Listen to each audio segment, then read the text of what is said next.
As pesquisas eleitorais erraram feio. Na corrida presidencial, havia pesquisas que davam 18 pontos percentuais de vantagem para Lula. O resultado final mostrou o petista pouco mais de 5 pontos percentuais à frente do presidente Jair Bolsonaro. Mas foi nos estados que as pesquisas eleitorais erraram mais, erraram feio, erraram horrível. Tarcísio em São Paulo, Onyx Lorenzoni no Rio Grande do Sul, Moro no Paraná, o fracasso de Marcelo Freixo no Rio de Janeiro. Todas essas realidades foram, durante a campanha, substituídas pela realidade das pesquisas eleitorais. Os erros desses institutos de pesquisa levaram até o jornal esquerdista New York Times a reconhecer algo de muito estranho acontecendo no Brasil. Você deve estar se perguntando por que é que as pesquisas eleitorais erraram tanto. E a primeira explicação que vem à mente de todo mundo é a manipulação pura e simples dos dados com o intuito de influenciar o eleitorado. Ainda mais depois que você lê certa jornalista simpaticíssima ao petismo botando a mão no fogo pelo Datafolha e dizendo para você, para mim, para nós desconfiarmos das pesquisas pouco tradicionais que divergem do Datafolha, que para ela é exemplo de experiência, correção e segurança. E eu, infelizmente, não descarto aí essa hipótese de má-fé, de manipulação pura e simples, embora desconfie da capacidade da influência das pesquisas. Vale lembrar ainda que muitas pesquisas divulgadas ao longo da campanha foram contratadas por instituições financeiras. Isso é um fato que eu considero bastante importante. A ideia dessa parceria entre bancos e institutos era justamente de resgatar a credibilidade já abalada das pesquisas que vêm sendo contestadas há alguns anos. A ideia era mostrar que os bancos usavam esses levantamentos para orientar os investimentos dos clientes. E ninguém é louco de investir o dinheiro com base em números errados, né? Mas, ao que parece, a ideia não deu muito certo. Ou então, muita gente perdeu dinheiro ontem, algo em que eu não acredito. Diante desses erros graves, obviamente que começa uma corrida em busca de explicações, como essa aí. Primeiro, você teve uma campanha muito forte do voto útil da campanha do Lula, e isso teve uma reação também do voto útil no Bolsonaro. Boa tentativa, camarote, mas que não faz sentido nenhum. De acordo aí com o colega, haveria um sentimento antipetista enrustido na sociedade, algo que não foi captado pelos institutos de pesquisa. Antipetismo enrustido a essa altura do campeonato?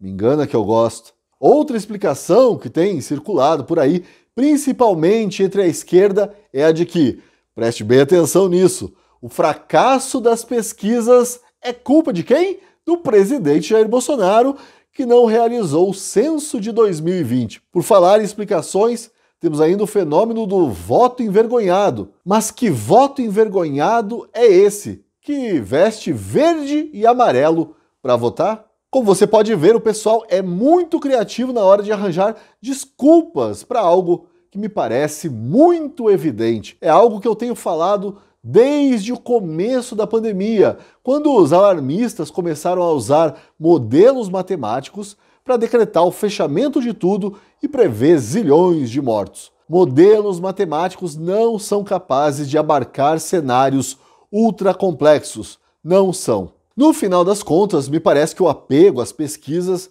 é algo completamente esotérico. Só que, em vez de usar o movimento dos astros ou o tarô aberto sobre a mesa, as pesquisas usam algo remotamente parecido com a matemática e a sua promessa de exatidão científica.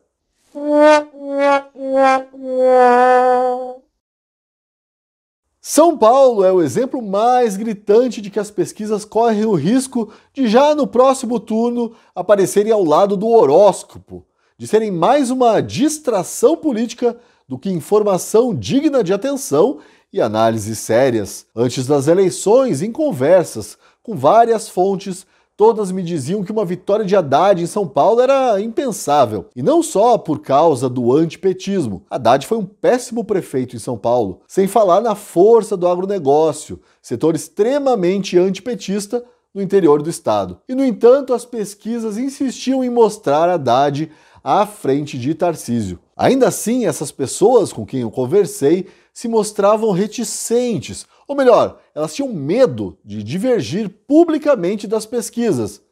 Por quê? Justamente por causa da aura de cientificismo que envolve as pesquisas, por mais que elas insistam na balela de que 2 mais 2 é igual a 5. O mesmo aconteceu no Rio Grande do Sul, com a vitória do general Hamilton Mourão. Às vésperas das eleições, os institutos davam 28% para Mourão, que acabou com 44% na corrida ao Senado. O exemplo do ex-vice-presidente e agora senador Mourão é sintomático porque mostra como nós, analistas políticos, tendemos muitas vezes a justificar a realidade com base nessas pesquisas. Tudo por causa da aura de ciência que envolve os levantamentos. Mourão não tem chance, Rio Grande do Sul é reduto petista. Da mesma forma, eu vi muita gente dizendo que o Sérgio Moro não se elegeria nem para síndico de prédio. E olha aí o Moro eleito para o Senado e o Dallagnol como deputado federal mais votado aqui do Paraná. Voltando a São Paulo, os cientistas políticos, eu adoro essa ideia, da política como uma ciência, é algo tão ridículo. Bom, voltando a São Paulo, cientistas políticos diziam que a rejeição de Tarcísio era altíssima. Afinal, ele era um estranho para a política do Estado. Ele não sabia nem onde votaria. Vocês lembram disso? O senhor vota onde? Qual que é o seu local de votação, por curiosidade? É um colégio. Sabe o bairro, assim, só pra gente saber qual é o colégio? Agora... Mais uma bobagem analítica lastreada nas pesquisas eleitorais. Não adianta. A gente tem que estar sempre atento a essa máquina de fabricar narrativas que ignora aspectos muito importantes da realidade. Como, por exemplo, o antipetismo, no caso aí da vitória parcial de Tarcísio, na derrota de Freixo, no massacre de Mandetta da corrida ao Senado. Ou então na resiliência do bolsonarismo, como no caso de Pazuello, deputado federal mais votado do Rio, do ex-ministro e ex-astronauta Marcos Pontes, eleito senador em São Paulo. Ou ainda da imagem boa da Lava Jato, no caso de Moro e Dallagnol. Ou o conservadorismo, no caso de Damares Alves e do deputado federal mais votado do Brasil, o mineiro Nicolas Ferreira.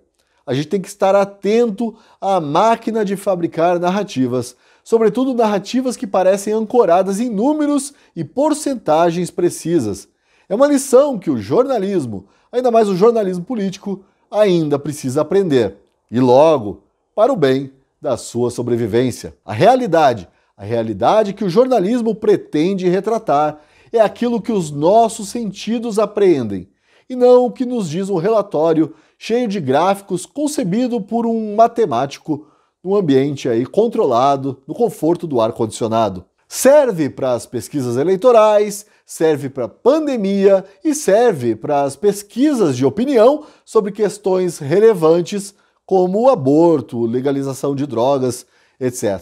E lembre-se sempre, está na essência da esquerda querer transformar o mundo, mudar a realidade. É um espírito revolucionário que certamente contamina o universo mentirosamente estéril e científico dos institutos de pesquisa.